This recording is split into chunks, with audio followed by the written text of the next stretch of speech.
Bonjour à toutes et à tous, nous sommes un groupe de 4 étudiants de l'UTC à avoir travaillé sur un projet concernant le processus d'optimisation de gestion du rapport bénéfice-risque des dispositifs médicaux selon la norme XPS 99-223 dont nous allons vous parler un peu plus en détail tout de suite.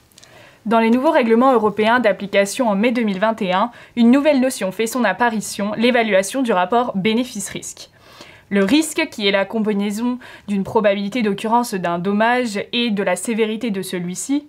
Le bénéfice, quant à lui, qui est l'incidence positive d'un dispositif sur une personne physique.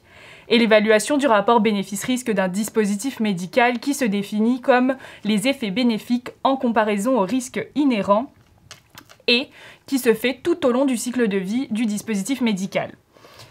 La notion de rapport bénéfice-risque a fait son apparition suite à des incidents de matériovigilance de plus en plus nombreux.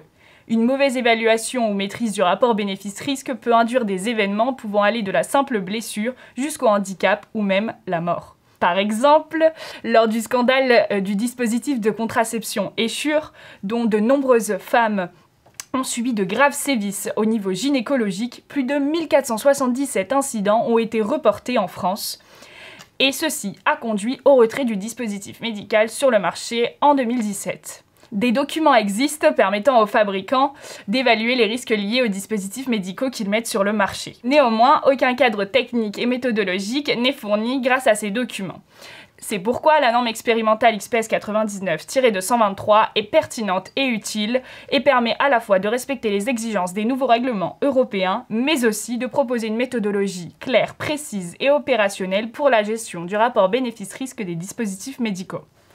Pour permettre aux fabricants d'évaluer le rapport bénéfice-risque de leurs dispositifs médicaux, nous avons mis en place 2 outils. Donc, le premier outil est une cartographie interactive qui va permettre aux fabricants d'identifier facilement et rapidement les différents axes de la norme. On peut y voir les articles, les sous-articles, ainsi que toute la documentation à fournir par celui-ci.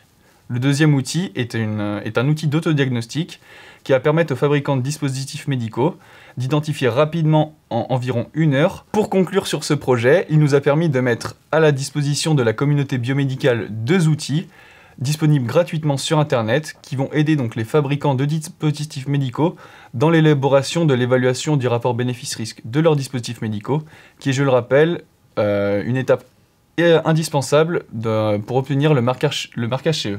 Si vous avez des questions, n'hésitez pas à venir dans notre salle Zoom, nous aurons un plaisir pour y répondre.